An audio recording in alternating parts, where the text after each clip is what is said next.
The first use case you think about blockchain is payments, right? So that's the first thing you want to do, is show that you can secure a payment mechanism, just like Visa, MasterCard, but much more secure, without middlemen, take away the fees, offers economies of scale. So the more people use it, the cheaper it gets. The way we view the future of value in the long term, 3 to 5 to 10 years, we view layer 1 blockchains will essentially become like the new republics. These will be the new mechanisms where all the value is going to proliferate to. The future, there'll be the layer 1 blockchain, there will be the mining market, there'll be the dApps, and there'll be tokens. So the lower you get in the stack, the lower risk you have, but the lower rewards. The highest risk reward will be on the layer 1 blockchain, because that's where all the value will flow up. But it's highest value, highest risk. We view layer 1 blockchains, which is Bitcoin, Syscoin, Ethereum, as court systems. They need to be combative to the external forces that we don't control, even in the software world. In the real world, like inflation, hyperinflation, wars, these systems need to be secure from that. And this is why we view Bitcoin as the gold standard for security and decentralization. What else does the world need? What else does the world cherish when you have something like Bitcoin? How can we extend that to something else where we can take advantage to build real world utility? This is where Ethereum comes in. For me, Ethereum is a gold standard for flexibility or general computation. We're trying to stick to the gold standards we know the world's going to cherish and develop on, and we put those two concepts together. And this is what Syscoin is.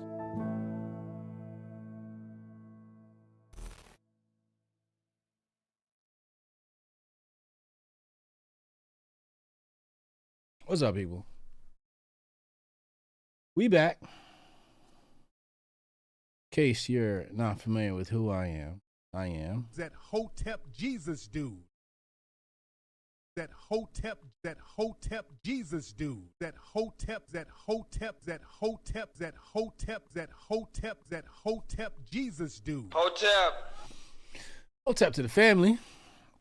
Hope everyone is doing absolutely wonderful out there this fine evening. Let's hop into tonight's presentation.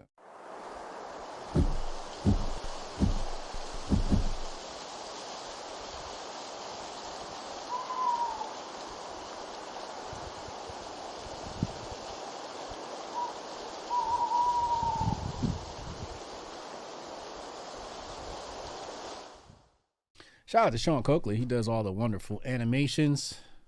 Very, very talented kid. If you guys want to get in contact with him, let me know. I'll connect you with my guy. He's not cheap. It's not cheap at all. He's one of the best. He does pro sports animations for probably one of your favorite teams. Very, very talented kid. And other great animations, especially the Hotep Nation influencer channels. So, shout out to Taylor Madden as well, our video production guy, one of my handlers, working on the Grifties right now, grifties.com. Make sure you guys get in tune.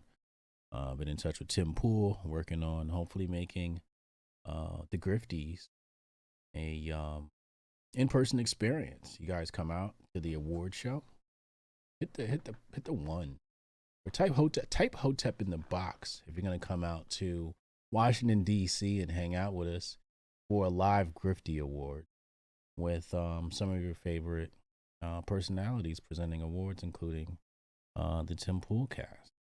So type Hotep in the box if y'all are going to cop a ticket. Probably going to be like, cheap, probably like $100. Be super, super lit. Shout out to Syscoin, my sponsor. The Medici family behind Hotep Jesus. In these tumultuous times of the markets, both crypto, traditional Wall Street markets, things are looking grim. But as I believe it was Warren Buffett said, if there's blood in the streets, invest or something like that. I don't know. Maybe it was Rothschild. I forget what it was, an exact quote. I'm totally butchering that. But buy low, sell high, right? I've already taken positions on Syscoin. This is not financial advice. My disclaimer is in the description box below. That being said, let's hop into today's presentation. We're talking about racism, and specifically racism in America. And this was inspired by a lesson I wanted to teach my son. Obviously, I have a black son, African American, African boy, whatever we're calling ourselves these days. And I wanted to teach them a little bit about racism and a different perspective on racism, because I know that society, you can even use that word if that makes sense, school, media, Democrats, liberals, socialists, have quite an interesting take on race. And I said, son, you want to know about this subject, there are many different sources to look at, but the one I'm going to introduce you to first is Thomas Sowell, because he's going to give you a take that you've probably never seen before. So today we're going to be taking a look at some wonderful work from the great economist and intellectual Thomas Sowell. In the meantime, please go ahead and hit the share button, and I will read super chats out. If you guys want to super chat, pay your tuition, please go ahead and hit that. Now, I do have a mostly Caucasian audience. When we're talking about racism in America, this is something that I don't think they want to hear about. I don't think they want to listen to. So I don't expect to have many views on this. But that's fine, because they're not the target audience for this. This target audience for this is probably best suitable for black people. I believe that my conservative centrist audience is probably exhausted of the topic. They're tired of being called racist and having to deal with race. So anytime they see this topic, they're probably not going to click on it. They're just not interested. They're not interested in anything pertaining to black people, unless it agrees with them. But again, this isn't a matter of racism. This is a matter of self-interest. Human beings on this planet operate off of self-interest. 100% of us operate out of self-interest. So if it doesn't have to do with something that is going to benefit their self-interest, or has to do with their self-interest, or relates to their self-interest, well, they're probably not going to show up for the stream, and that's fine. Not too concerned about that. As you know, I don't create content for views. And if I created content for views, then I would have views. But I create content because, or the type of content I choose to create is the type of content that I believe the world needs most, and I want to archive it and have it here, so that when people are looking for it, it's there for the people that do need it. So with that said, let's go ahead and hop right into today's presentation. Okay, so this is from the book by Thomas Sowell. It's called The Thomas Sowell Reader. And this chapter is called, hold on. And the link to the book is in the description box. If you guys want to get a copy of the book, I suggest getting a copy of the book. I'm reading from a digital version right now. Okay, so it's a section on race and ethnicity. And this one is called Old Budweiser that we're going to be taking a look at today. Very, very interesting chapter. This is the one I read to my sons. Actually, practice their reading, practice increasing their vocabulary, increasing their intellect. I had them read it, and they take turns and they read every other paragraph. And it's good learning material. But I do have a physical copy of this book, and that's what we were reading from. But today I have a digital copy for today's presentation. So with that said, I'm going to go ahead and read here, and we'll stop along the way here and there. What I want you guys to do is, as we take a look at this story of the Habsburg Empire, or the Habsburg monarchy, I want you to think about how this stuff relates to race in America, or racism in America. you might not have to consciously do this. I think subconsciously, or you'll pick up on some things. Some things will just turn a light on upstairs. It might trigger you, etc., etc. Might trigger a response. But I did want to preface that and say, hey, think about America as we read this, so that your conscious mind is active as we work through this document. So it says here, back in the days of the Habsburg Empire, there was a town in Bohemia called Budweis. The people in that town were called Budweisers, and the town had a brewery which produced beer with the same name, but different from the American Budweiser. Like many communities in Bohemia during that era, Budweis had people of both Czech and German ancestry speaking different languages, though many were also bilingual. I mean, again, right there, trying to think of a place where people are African nations are often bilingual. You'll have places. I think a lot of the Europe, you'll have people or those nations. Whether you're French, German, Italian, etc., etc. I mean, that most of those people are bilingual, and I say, they speak at least their native tongue as well as English. And I think that's a big problem here in America, where most people are not bilingual. And I'm working towards that, to become bilingual, potentially trilingual, etc., etc. But I think that's very important. But anyway, let's continue, especially as we have these people coming across the border, both legal and illegal. They got along pretty well, and most people there thought of themselves as Budweisers rather than as Czechs or Germans. So this is obviously some sort of province, region, city, etc., etc. And it's kind of like, what conservatives wish. They wish that people would not identify as white, they would not identify as black, and put that before being an American. And that's why I have that highlighted there, because a lot of people, hey, they want, we have this thing in common, we're Americans. So I highlighted that. And it's very interesting, and a very complicated subject that I'm still pondering about,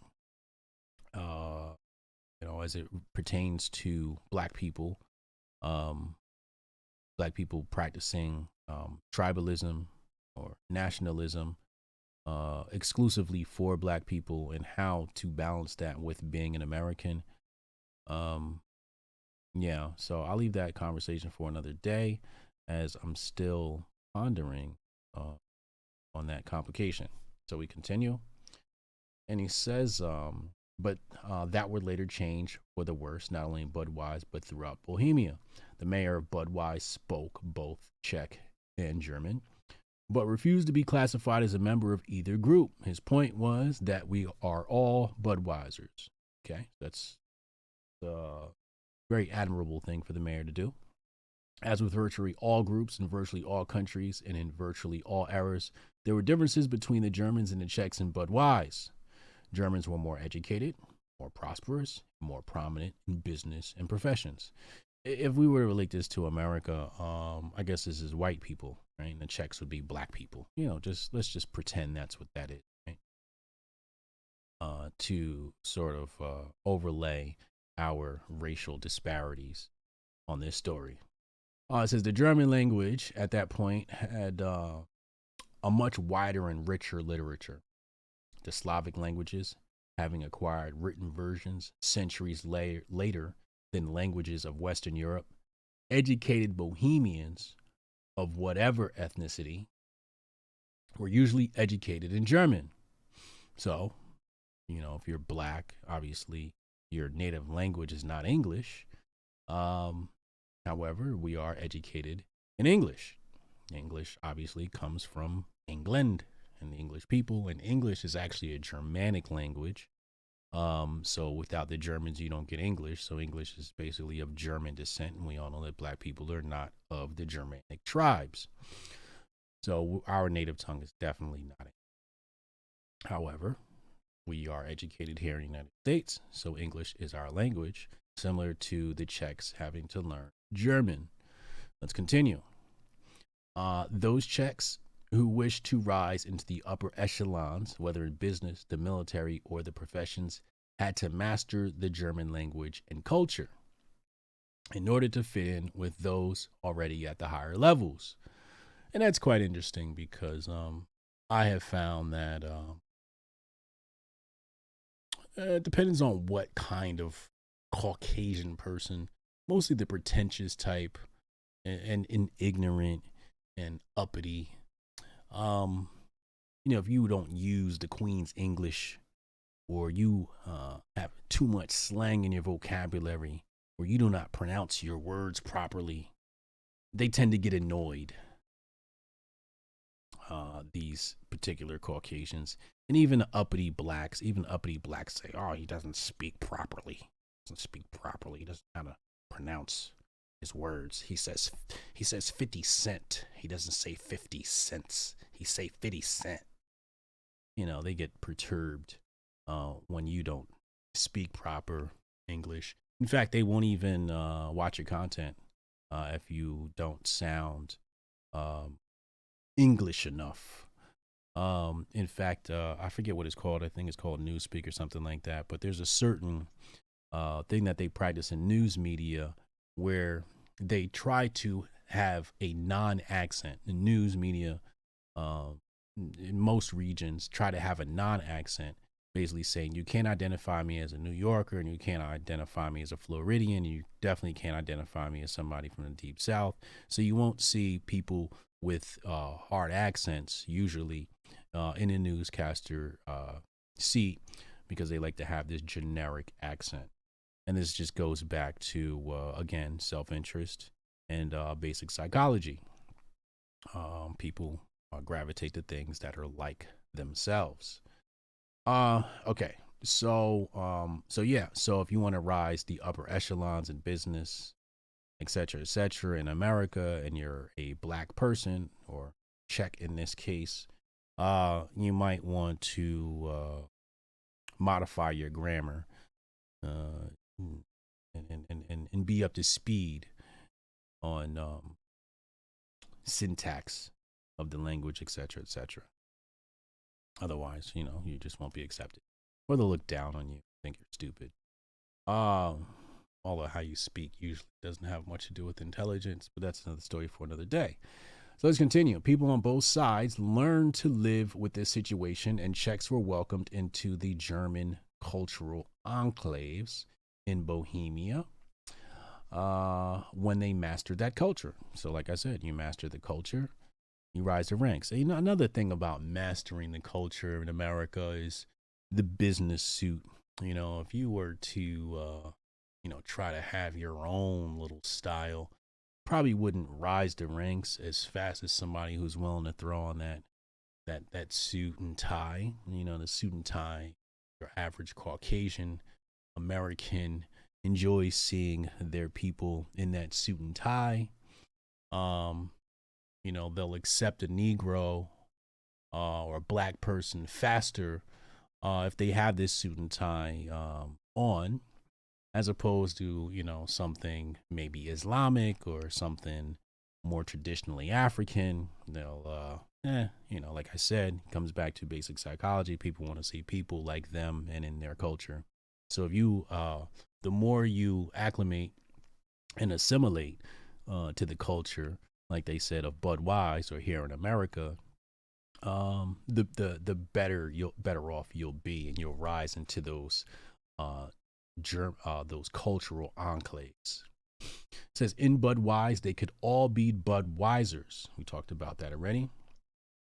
And it says, as in so many other countries and in so many other times, the rise of a newly educated intellectual class in the 19th century polarizes society with ethnic identity politics. Now, I highlighted this section here because you see here it says the rise of a newly educated intellectual class. And we see that today with race relations in America. It's usually not the conversation is usually not um,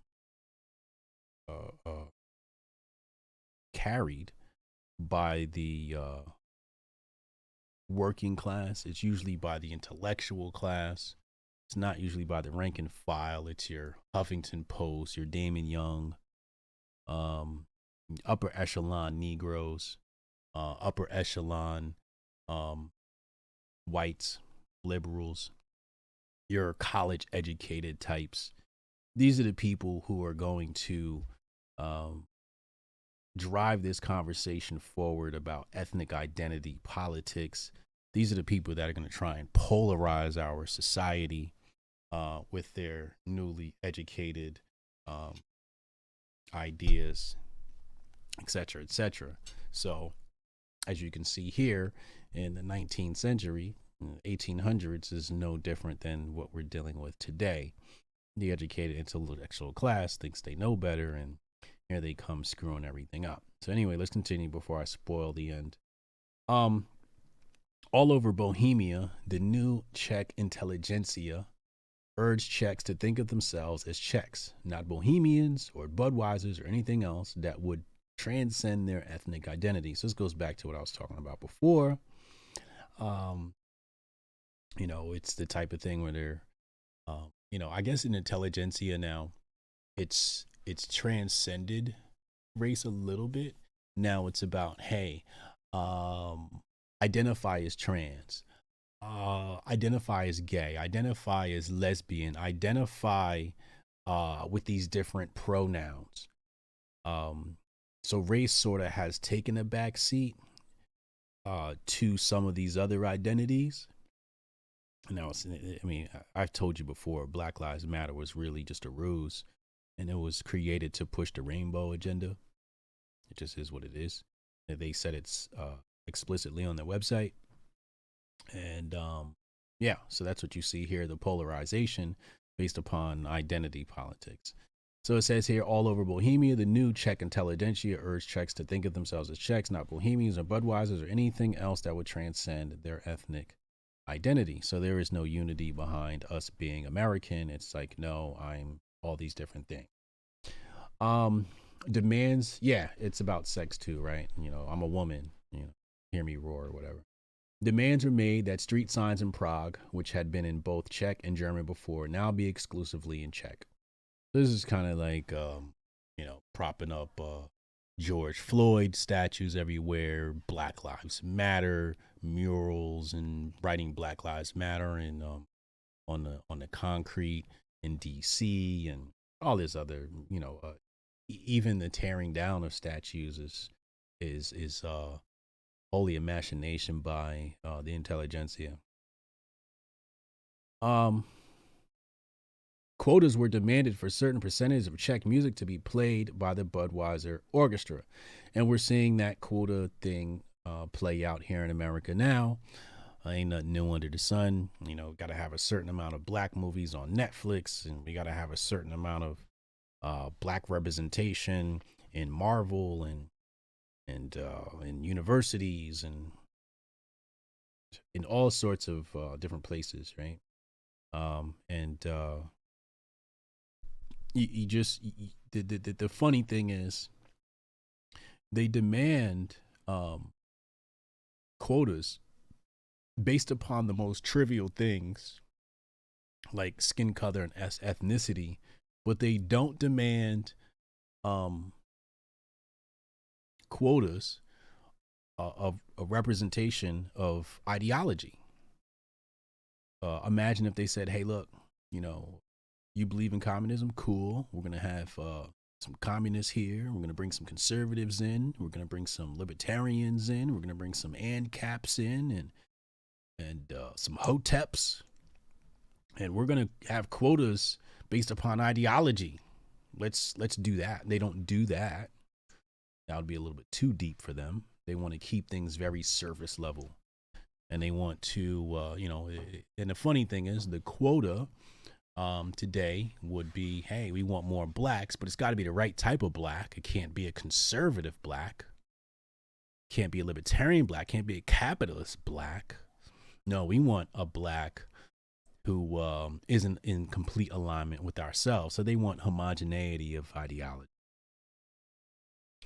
If such demands seem petty, their consequences were not small. People of German ancestry resisted ethnic classifications, but the Czech intelligentsia insisted, and Czech politicians went along with the trend on many issues, large and small.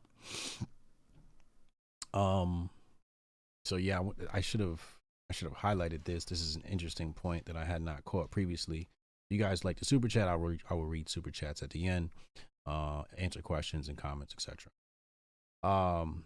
But only the super chats. So it says, if such demands seem petty, their consequences were not small. People of German ancestry resisted ethnic classifications, but the Czech intelligentsia insisted, and it says right here, the Czech politicians went along with the trend on many issues, large and small. So the intelligentsia is basically dictating the agenda, and the politicians just go along with it, right? Because the politicians, they're basically high-level grifters, and they just want to do whatever they can to stay in power, because where you have power, you have wealth and longevity and legacy. So they're like, yeah, whatever, whatever the agenda is, I'm down with it. Just make sure you guys get me elected, right? Eventually, Germans as well began in self-defense to think of themselves as Germans rather than as Bohemians or Budweisers, and to defend their interests as Germans. This ethnic polarization in the 19th century was a fateful step whose full consequences have not yet ended completely, even in the 21st century. Now, this is interesting because what you're going to see is in America, and like I said, there's nothing new under the sun. So you're going to see a rise of people affirming their whiteness, right? So you'll see the conservatives have gone from, hey, we're all Americans, to, hey, no, like, I'm proud to be white, and why can't I be proud to be white? It's just history repeating itself, as you can see here, illustrated by Thomas Sowell, a natural reaction to the intelligentsia ethnic politics agenda. So you're going to see that rise, and people are not going to understand why. They'll even use Patriot Front groups. It's funny that it's called Patriot Front because it's completely, I believe, a front. But they'll have, some staged white supremacist groups, some mock ones. But many people will see white folks wanting to affirm their whiteness and assume this is racism. And it is racism according to my definition, but not racism according to the general definition. Racism, according to my definition, is, wanting to secure the well-being for your race. That's what I consider racism. Whereas some people consider racism hating other races. And I just don't see it that way. I see racism as nepotism based upon ethnicity, skin color, or whatever how people are doing these days. The whole of humanity is just completely lost. So let's continue here. A crucial turning point was the creation of the new nation of Czechoslovakia. So you guys know how Czechoslovakia was born, when the Habsburg Empire was broken up after the First World War. Czech. So wait, hold on. Why did I highlight that again? Yes. Okay. So think about that, right? Following the division caused within the Habsburg Empire fell. Went into war and they fell. So what is it that you need to do to destabilize a nation? Well, the first thing you need to do is have them fight amongst themselves, divide and conquer.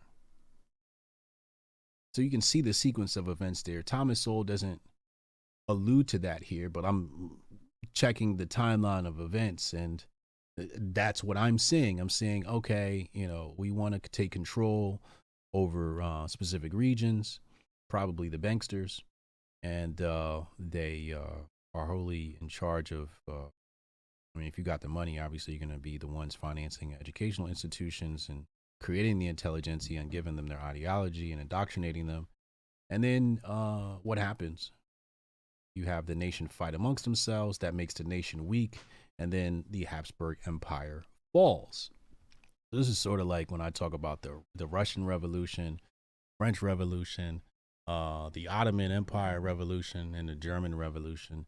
All of this created by socialist revolution, or liberal revolutions, democratic, republican, whatever you want to call it. But basically the overthrow of monarchies, as the Habsburg Empire was a monarchy. So the monarchy falls, and well, you guys can do your history on the Habsburg Empire. I don't get too far off topic here. But yeah, so divide and conquer, then the nation falls. So the Czech leaders declared the new nation's mission to include a correction of social injustice. Where have you heard that before?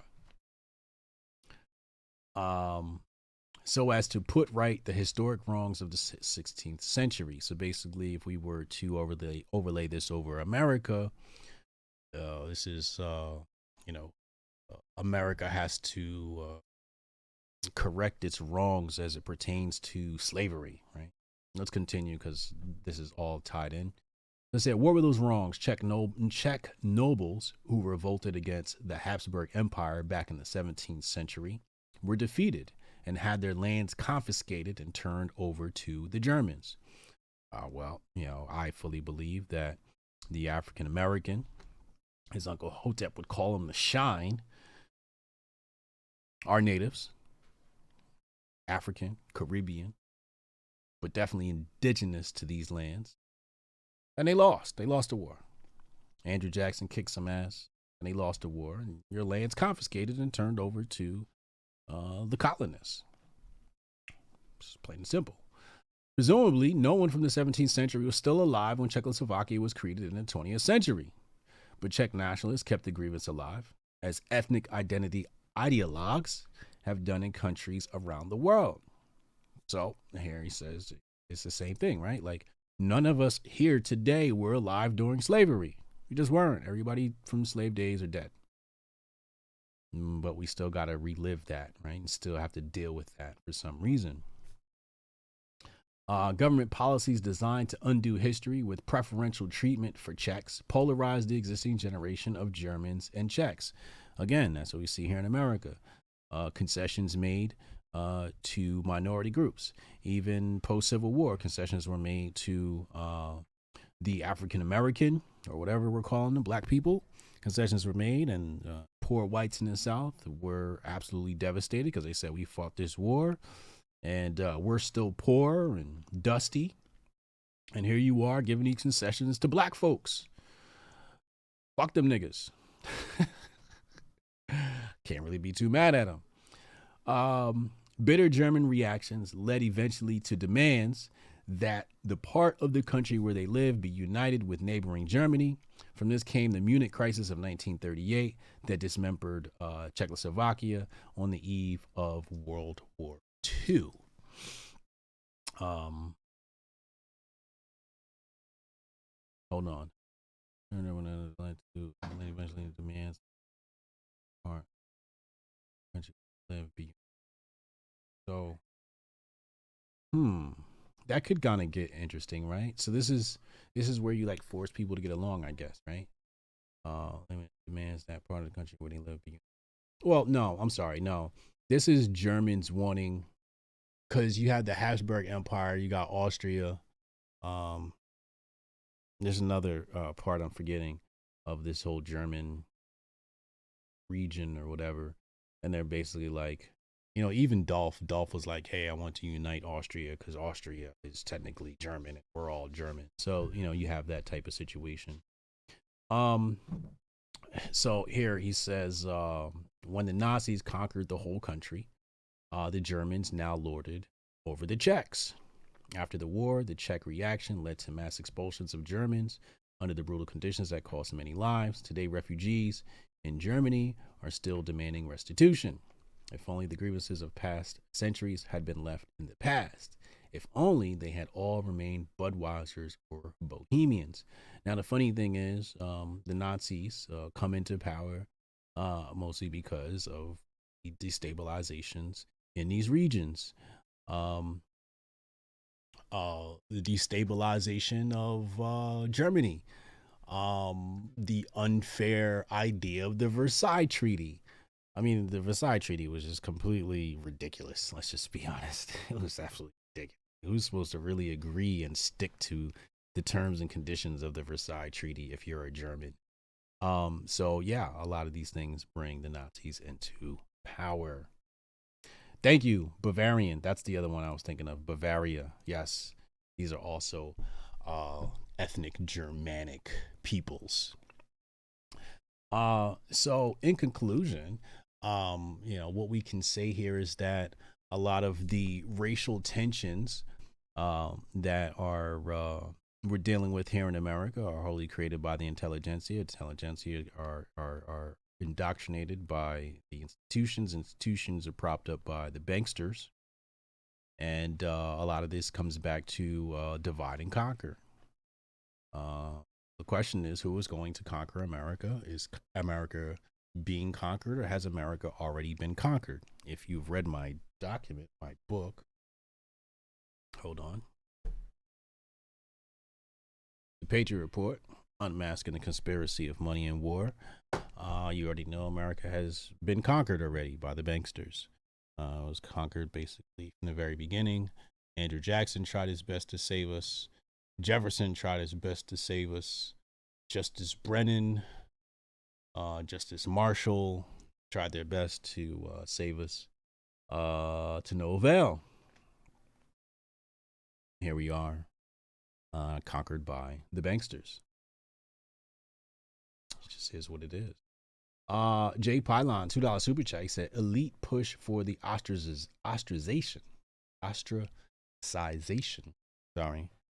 of free minds. I'm black, I can't read, so I apologize for not getting that word right.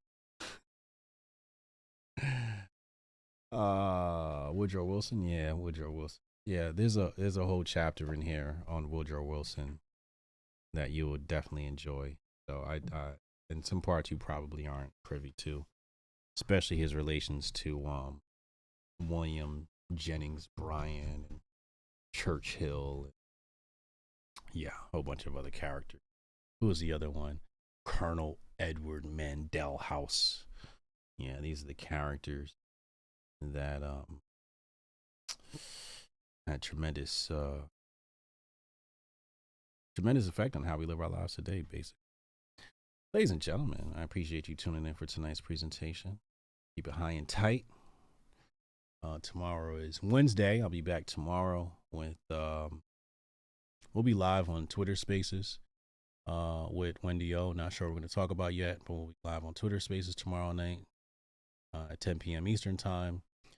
Thursday night, we're here for our premiere show, Hotep's Been Told You. In the meantime, go check out grifties.com. Grifties is coming live to Washington, D.C. Come get tickets. Come hang out with us. Live award show, in-person award show. Can't wait to see you. That being said, Hotep and Bill.